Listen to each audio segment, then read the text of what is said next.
वो दरोगा जो अधमरा हो गया था, मरणासन पे था, जिसको पे धार हथियार से मारा गया था, पहली बात तो दूसरे दिन कैसे डिस्चार्ज हो गया ट्रॉमा सेंटर से, पहली बात। दूसरी बात, जो आरोप लगाया 4200 रुपये की लूट, जो अगर लूटता तो जो उसके हाथ में आप वीडियो देखिएगा, वो दरोगा हाथ में 2,35,700 रुपये तक की घड़ी उसने पहनी हुई है, उस घड़ी को नहीं लूटा, लेकिन 4200 रुपये लूट लिया। आपने कैंट के एसओ हैं, कोई नाम नहीं ध्यान में आ रहा है, वो वहाँ पे उनका वीडियो आया, बहुत अच्छा वायरल हुआ है। वो हैं आपके एडीसीपी हैं। इन लोगों ने ऐसे ऐसे शब्दों का प्रयोग किया है जनता समाज के लिए, जिससे भाई क्रिया होगी तो प्रतिक्रिया आएगी। आप हमको अगर आप बोलते जाओगे, हम सुनते जाएंगे, शायद एक बार हम भी कुछ अग्रेसिव होकर बोल सकते हैं। कचहरी परिसर का माहौल काफी दिनों से गर्मा गर्मी को देखने को मिल रहा है। पुलिस और अधिवक्ताओं की आमने सामने भिड़ंत भी देखने को मिला। जानते हैं कि जहां कल कचहरी में वकील हड़ताल पर बैठे थे, आगे की रणनीति क्या रहेगी। सबसे पहले आपका नौकाजी समाचार में बहुत बहुत स्वागत है। धन्यवाद आपका। नाम शशि वर्मा एडवोकेट है। और बताएं। काफी दिनों से कचहरी का माहौल गर्मा गर्मी है और कल हड़ताल पे थे, आगे की क्या प्रतिक्रिया रहेगी अधिवक्ताओं की? देखिए, इसमें दो राय नहीं है कि इस टाइम कचहरी का माहौल बड़ा ही मर्माहत है और न्यायपालिका का कार्य पिछले हफ्ते भर से या 10 दिन से कह लीजिए बाधित चल रहा है। ये जो बाधित हो रहा है, इस पे सफ़र कौन कर रहा है? सबसे ज़्यादा सफ़र हम अधिवक्ता कर रहे हैं, हमारे वादकारी कर रहे हैं। जो वादकारी बाहर से आते हैं, गरीब तबके के हैं, कैसे आते हैं, किस व्यवस्था से आते हैं, वे सफ़र कर रहे हैं, इसमें दो राय नहीं। आज की स्थिति ये हो गई है, अगर हम शासन प्रशासन की बात करें तो जो इधर विगत जो घटना घट रही है बनारस में, तो जो हुआ आप पूरे उत्तर प्रदेश को देख लीजिए। पूरे उत्तर प्रदेश में शासन प्रशासन नाम की कोई चीज़ रह ही नहीं गई है। आम आदमी, आम जनमानस इतना दुखी है, इतना प्रताड़ित है, इतना उत्पीड़ित है इन पुलिस प्रशासन की व्यवस्था से कि वो बेचारे मतलब खून के आंसू रो रहे हैं। आप समझ सकते हैं, जब एक अधिवक्ता समाज, एक अधिवक्ता समुदाय इनकी बर्बरता से इतना बेबस हो गया है कि आज ये कदम उठाना पड़ रहा है हम लोग को कि हम लोग न्यायिक कार्य से विरत हो रहे हैं, हड़ताल हो रहा है, बहिष्कार हो रहा है, तो आम आदमी कैसे कर सकता है? शुरुआत कहाँ से हुई थी आखिर? पूरा जो है कि उत्तर प्रदेश में अधिवक्ता और पुलिस का जो माहौल है देखने को मिला, इसकी शुरुआत, इसका जड़ क्या है? हाँ, इसकी शुरुआत, इसकी जड़ अगर देखा जाए तो मान लीजिए हमारा कोई मुवक्किल है, हमारा कोई वादी आया है, वादकारी आया है, उसके साथ कोई समस्या है, उसकी दरख्वास्त को लेकर, उसके प्रार्थना को लेकर के, उसके एप्लीकेशन को लेकर के हम थाने तक जाते हैं, हम न्यायालय में भी जाते हैं, हम कमिश्नर के कार्यालय तक भी जाते हैं। जब हम वहाँ पहुँचते हैं तो वहाँ हमारे साथ दुर्व्यवहार किया जाता है। क्यों दुर्व्यवहार किया जाता है? उसका कारण है। अब जड़ तक जाने की कोशिश करिएगा, कारण क्या है? कारण क्या है? चूँकि अगर वही फरियादी स्वयं जाता, किसी वकील को लेकर न जाए, या किसी अपने आप जैसे पत्रकार को लेकर न जाए, तो क्या करेंगे? वो सबसे पहले उसको प्रताड़ित करेंगे, जाहिर से बात उससे कुछ धन वसूली करेंगे, जो होता है दुनिया जान रही है। आरोप लगाने के प्रशासन की खुलासा करें, प्रशासन पे आरोप लगा रहे हैं क्या कि प्रशासन के पास अगर कोई अपनी सुनवाई के लिए लेकर जाता है बिना पत्रकार के, बिना वकील के, तो उसकी वहाँ पे सुनवाई नहीं होती? ये आरोप है कि आप प्रशासन की पोल खोल रहे हैं? तो पोल खुल रहा है। आरोप क्या करना है तो दुनिया जानती है, आप भी जान रहे हो, हम भी जान रहे हैं, और वो स्वयं जानते हैं कि कैसे कार्य हो रहा है। आप रोज़ न्यूज़ में आता है, रोज़ वीडियो आता है, फलाना आदमी को भरीक मारा जा रहा है, बेमतलब का मारा जा रहा है उसको। अरे भाई, वो गया फरियाद करने, मानते हैं उसकी गलती है, अगर थोड़ी देर के मान ली उसकी गलत है, वो गलत है, तो कानूनी व्यवस्था है, विधिक व्यवस्था है, अब उसको अपनाइए, अब उस पर कार्य करिए। ये थोड़ा ना कि आप उस पर अहिंसात्मक हो जाएंगे, उसको लाठी डंडे पैर घूंसे से मारेंगे और फिर पैसे भी वसूलेंगे, या उसको ब्लैकमेल कर इतना पैसा लेकर के आओ तो करेंगे। जो कचहरी का माहौल जो एकदम जो बिगड़ा हुआ है, इसकी शुरुआत कहाँ से हो रही है, इस पर थोड़ा सा हम चर्चा करना चाहेंगे। एक सिंपल सा घटना घटे, आपको कुछ याद होगा शायद, लालपुर थाने का एक केस था। कुछ महीनों अरविंद वर्मा नाम के एडवोकेट गए थे, उनको भी पुलिस ने थाने में मारा था, धक्का दिया था, मारा था, उनके साथ बदतमीजी किया। खैर वो चले आए, कोई बात नहीं। ये अधिवक्ता के साथ हो रहा है। फिर हाल ही का केस है, 3 सितंबर, सैटरडे था, 6 सितंबर की बात है ये। लक्ष्मी पूजा करके बारिश हुई थी उस दिन, भयंकर बारिश हुई थी, अच्छी खासी बारिश हुई थी। एक अधिवक्ता हमारे शिव प्रताप सिंह बहुत अच्छे वकील है, सज्जन अधिवक्ता है, किसी से कभी उनका कोई द्वेष नहीं रहा है। अपनी पत्नी के साथ दर्शन करके लौट रहे थे लक्ष्मी कुंड से। दर्शन करके लौटने के बाद रास्ते जा रहे थे रथ यात्रा चौराहे के पास, चूँकि रास्ता इन्होंने बंद कर दिया, वन वे कर दिया। इन्होंने रिक्वेस्ट किया कि सर बगल में, उस अगले का बगल में ही घर था, जाने दीजिए, जाने नहीं दिया। आपका जो भी वहाँ पे एसआई दरोगा रहा हो, जाने नहीं दिया। फिर कहता है तुम्हारे पास हेलमेट नहीं है, तो उनकी पत्नी भी थी साथ में, हेलमेट दिखला दिया, हेलमेट है, गाड़ी के कागज़ नहीं है, गाड़ी पेपर भी था शायद।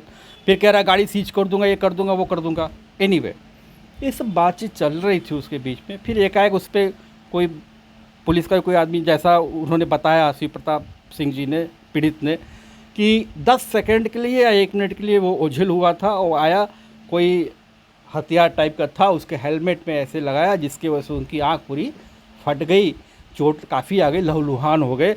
एक तरह से वो जान बच गई, उनकी आँख बच गई, ये बड़ी बात है। तो हम कह रहे हैं, हम मान लेते, थोड़ी देर के मान लेते हैं कि अगले ने गलत किया, रॉन्ग साइड से जा रहे थे, आप गाड़ी सीज कर देते, चालान कर देते मोटर व्हीकल एक्ट के अंतर्गत। आपके पास कानून है, कोई बहुत बड़ा जुर्म तो नहीं कर दिया था ना कि आप उसको उस पर अटैक कर दिया, हमला कर दिया। चलिए हमला कर दिया आपने, लान फान को उसको लोकल ले गए ट्रामा सेंटर में। अब आप यहाँ पे कहानी देखिए, ट्रामा सेंटर में भी अगले का इलाज नहीं हो रहा है, वहाँ पे दबाव बना दिया गया था कि कोई भी छोटा मोटा दवाई दे करके उपचार कर इसको विदा कर दो। अरे सर, वहाँ पे जब 100, 150, 200 अधिवक्ता वहाँ पहुँचे तब उसका इलाज शुरू हुआ, उसके कई टाँके लगे हैं, अगले को कई टाँके लगे हैं, तब जाकर उसकी आँख बच पाई है। ये दबाव था। अब बताइए इसमें अधिवक्ता का क्या गलती था?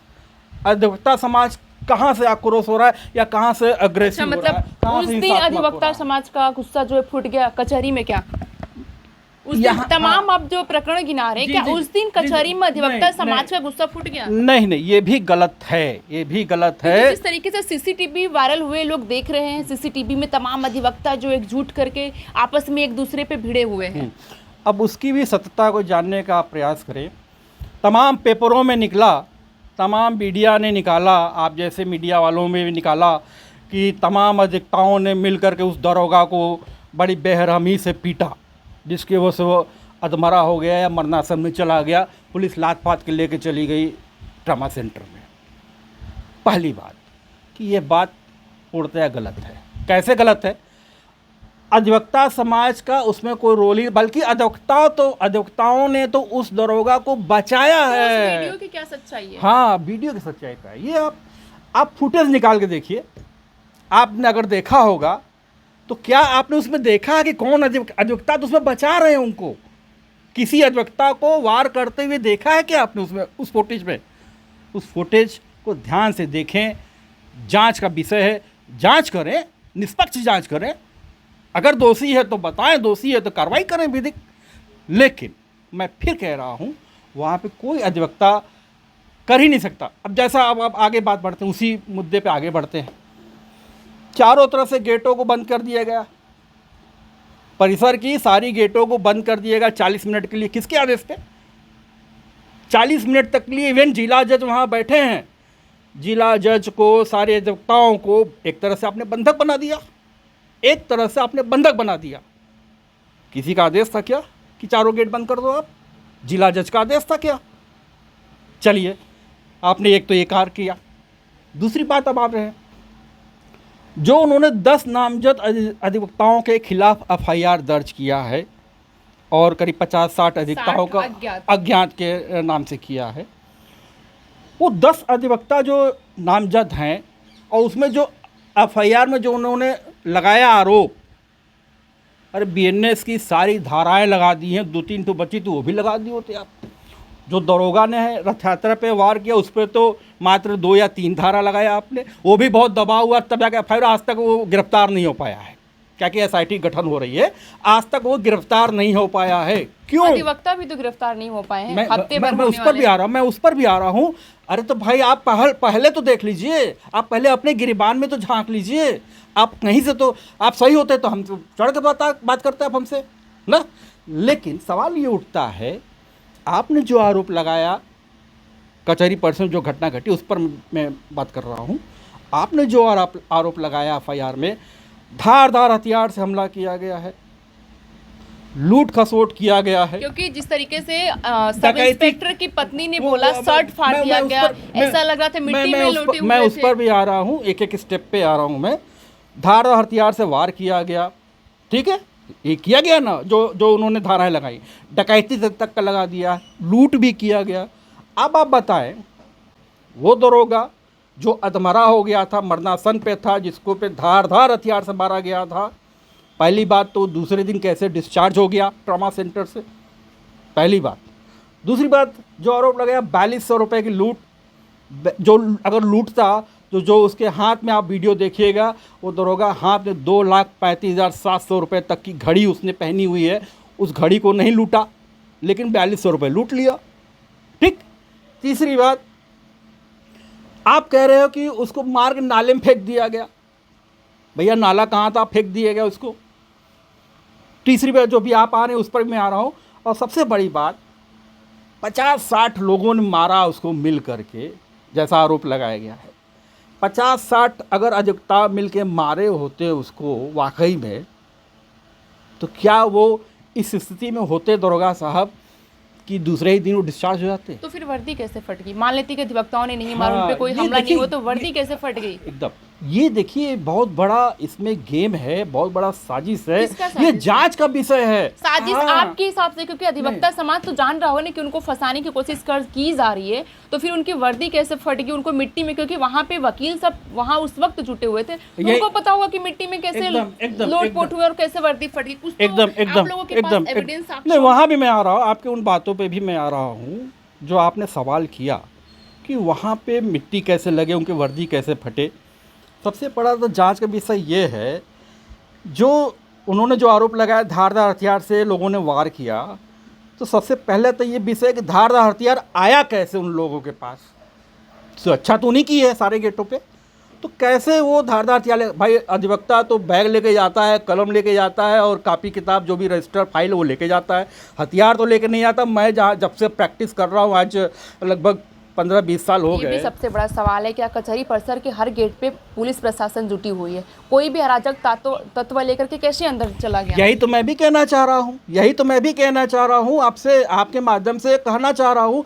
और फिर मैं अनुरोध करूँगा आपके माध्यम से सीपी महोदय जी से, पुलिस प्रशासन से, कि इसकी भी जांच कराए कि वाकई में धारदार हथियार लेके अगर कोई घुसा कचहरी में तो कौन घुसा था, जो काला कोट पहन के वहाँ चला गया हम अधिवक्ता समाज को बदनाम करने के लिए या जो भी साजिश करने के लिए। पहली बात, ये जांच का विषय है। दूसरी बात, हमने कहा कि आप फुटेज देखिए, हमारे दोनों बार के जो अध्यक्ष महामंत्री महोदय लोग, उन लोग के जो 11 सदस्यीय टीम बनी है, उन लोग के सामने भी रहिए और आप भी रहिए। उस फुटेज में आप चिन्हित करिए कि वाकई में इसमें कौन दोषी है, कौन हमला किया है।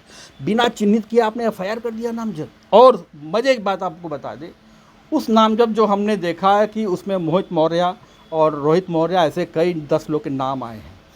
मोहित मौर्य वो व्यक्ति है, वो अधिवक्ता है जो कि उस दिन तो वहाँ था ही नहीं। क्यों? क्योंकि उसका तो ऑलरेडी बड़ा गाँव थाना में गड़बड़ चल रहा है, तो उसको कैसे नाम दर्ज हो गया उसका? और जो लोग का नाम, अब ये सवाल उठता है कि नाम कौन बताया, ये भी बड़ा सवाल उठ रहा है। बहुत सिंपल सी बात है, हमारे हर थाना के पैरोकार मुर्रिम लोग आते हैं न्यायालय में। हो सकता है, हम नहीं कह रहे, जांच का विषय है, हो सकता है। सभी बातें जांच पे डालें, आप सभी बातें सस्पेंस पे करें, क्योंकि सारे अधिवक्ता जांच का विषय करें। ठीक है, कल भी आप लोग हड़ताल पे थे, आपने सारे कामें बंद किए। संडे को भी, मंडे को, सोमवार को भी ऐसा कुछ है कि हड़ताल पे रहेगा। आम जनता को भी तो समस्याएं हो रही हैं, कब तक हड़ताल पे बैठेगी अधिवक्ता समाज? यही मैं भी कहना चाह रहा हूँ। ये तो उनको भी सोचना है कि जो उनके जो माहौल शांत हो गया था, आपको भी शायद मालूम होगा, माहौल शांत हो गया था। माहौल ये फिर बिगड़ा परसों से बिगड़ा। परसों से क्यों बिगड़ा, इस पर भी जानने की कोशिश कि परसों से क्यों बिगड़ा। आपके अधिकारी, आपके कर्मचारी, पुलिस अधिकारी ऐसे ऐसे शब्दों का प्रयोग किया उन्होंने, कौन से अधिकारी? अधिवक्ताओं का। आपने कैंट के एसओ हैं, कोई नाम नहीं ध्यान में आ रहा है, वो वहाँ पे उनका वीडियो आया, बहुत अच्छा वायरल हुआ है। वो हैं आपके एडीसीपी हैं। इन लोगों ने ऐसे ऐसे शब्दों का प्रयोग किया है अधिवक्ता समाज के लिए, जिससे भाई क्रिया होगी तो प्रतिक्रिया आएगी। आप हमको अगर आप बोलते जाओगे, हम सुनते जाएंगे, सुनते शायद एक बार हम भी कुछ अग्रेसिव होकर बोल सकते हैं। तो आप ऐसा क्यों कर, जब माहौल शांत हो गया था तो आपको ललकारने की क्या ज़रूरत थी। एक आपने वायरल देखा होगा कैंट के एसओ का, वो बाहर से चिल्ला रहे हैं, अरे तुम लोग में दम है तो कचहरी छोड़ कर आओ, देख लो थाने में तुमको बताते हैं। क्या मतलब है। और यही नहीं, ऐसे अधिकारी केवल अधिवक्ता, पूरे अधिवक्ता समाज को इन्होंने गाली दिया है, बदतमीजी की है, दुर्व्यवहार किया, अपशब्दों का प्रयोग किया है। न्यायिक अधिकारियों पर भी अपशब्दों का प्रयोग किया है। ये रिकॉर्डिंग में आएगा। ठीक है, वाराणसी और दूसरी प्रशासन बात, ने आप लोगों को उचकाया, आप लोगों के साथ रूड बिहेव किया, जिस वजह से भी आप लोग धरने पर हैं। कब तक धरने पर बैठने का उम्मीद है? अभी कब तक कार्यप्रणाली बंद देखिए, रहेगी? कार्यप्रणाली, इसमें हम लोग को भी बहुत दुख है इस बात का क्योंकि कि कहीं ना कहीं जनता काफी नुकसान हो रहा है उनका। देखिए, अब सुनिए, जनता का नुकसान तो हो रहा है, ये हम लोग को अच्छी तरह से मालूम है। और हम लोग से अच्छा सहनशील कोई है भी नहीं, बता दे। हमारा जो समाज है, अधिवक्ता समाज, हमारा अधिवक्ता समाज 12 माह काम करता है, 52 डिग्री टेम्परेचर में भी काम करता है, और बरसात में भी काम करता है, और जाड़े में भी काम करता है, और बिना 1 रुपया लिए सरकार से काम करता है। सरकार हमको 1 रुपया देती नहीं है। कब तक? सुनिए, सरकार हमको 1 रुपया न देती है, न फंड देती है, न कुछ नहीं देती है, लेकिन फिर भी हम लोग 12 माह कार्य करते हैं। और इसके बावजूद कोई हमारे पास फरियादी अगर आता है, गरीब तबके का है, वो पैसा नहीं दे पाता है, उसकी भी सुनवाई हम लोग लेकर अदालत तक जाते हैं, करते हैं। तो ये हमको ना बताया जाए, ना सिखाया जाए, ना सुनाया जाए कि हमारी जिम्मेदारी क्या। हम अपनी जिम्मेदारी बखूबी जानते हैं, बखूबी निभा रहे हैं। लेकिन जो आपने सवाल किया आम जनता के लिए, मैं आपसे कह रहा हूँ, आप आम जनता के बीच में जाइए और आम जनता से राय लीजिए, फीडबैक लीजिए। आम जनता बताएगी कि पुलिस प्रशासन से वो खुश हैं या उत्पीड़ित हैं, वकील से वो खुश हैं या उत्पीड़ित हैं, न्यायपालिका से वो खुश हैं या उत्पीड़ित हैं, ये तो वो बताएंगे। और अगर उनको वहाँ न्याय मिल जाता तो मेरे पास है, हमारे पास है, अधिवक्ता पास क्यों आएंगे। बहुत से ऐसे, मैंने पहले ही बोला कि बहुत से ऐसे फरियादी हैं जो हिम्मत ही नहीं कर पाते कि चौकी पे जाएं, पुलिस चौकी पे जाएं, अपनी बातों को रखें, अपनी शिकायतों को कहें, क्योंकि उनके मन में डर है कि उनके साथ कोई गलत न हो जाए, कोई बदतमीजी न हो जाए, क्योंकि आए दिन उनके साथ हो रहा है। क्या नियम, क्या कानून, क्या संविधान अलग अलग बना है क्या? पुलिस के लिए कुछ और, हमारे लिए कुछ और अन्य व्यक्ति के लिए कुछ और। ऐसा तो नहीं है हमारे लोकतंत्र में, ऐसी तो कोई जगह नहीं है हमारे लोकतंत्र में, हमारे संविधान में। कानून सबके लिए एक है, व्यवस्था सबके लिए एक होनी चाहिए। तो मैं पुनः आप लोगों के माध्यम से निवेदन करूंगा अपने शासन प्रशासन से, सीपी साहब से, हम आपके माध्यम से अपने मुख्यमंत्री महोदय योगी जी से भी निवेदन करूंगा कि ये प्रधानमंत्री का संसदीय क्षेत्र है, अधिवक्ताओं के ऊपर इतना अत्याचार क्यों? अरे भाई, वो अगर पुलिस रक्षक हैं तो हम भी न्याय प्रहरी हैं। हमको कोर्ट ऑफ ऑफिसर कहा जाता है वकील को। हम तो सेवक भी नहीं हैं, हम तो 1 रुपया नहीं लेते हैं ना सरकार से, उल्टा हम सरकार को देते हैं टैक्स के रूप में। कहीं रोड टैक्स है, कहीं हंसने का टैक्स है, कहीं रोने का टैक्स है, कहीं सीवर टैक्स, हम तो टैक्स देते हैं, हम लेते नहीं हैं सरकार से 1 रुपया। बहुत धन्यवाद सर आपका। काफ़ी सवाल छोड़ गए हैं ये। इनका कहना है कि जो वीडियो वायरल हुआ है उसमें भी सच्चाई नहीं दिख रही है किसी को। ये प्रशासन को देखने की ज़रूरत है कि वीडियो की हकीकत क्या है। उन्होंने कहा कि अगर पुलिस अपने कार्यों में नाकामयाब होती है तो हमारे ऊपर छोड़ दे, अपने न्यायालय की सुरक्षा हम स्वयं कर सकते हैं। इसके साथ ही दरोगा पे जो भी हमले हुए सामने आ रहा है कि धारदार हथियारों से हमले हुए, ये भी कहा जा रहा है कि उस जांच का विषय है कि आखिर प्रशासन के बीच रहते हुए हथियार कचहरी परिसर में कैसे चले गए। वाराणसी से मैं स्मिता, आप देख रहे हैं नौकाशी समाचार। सहारे जन की आवाज नौकाशी समाचार। ऐसे तमाम खबरों के अपडेट के लिए बने रहिए हमारे साथ।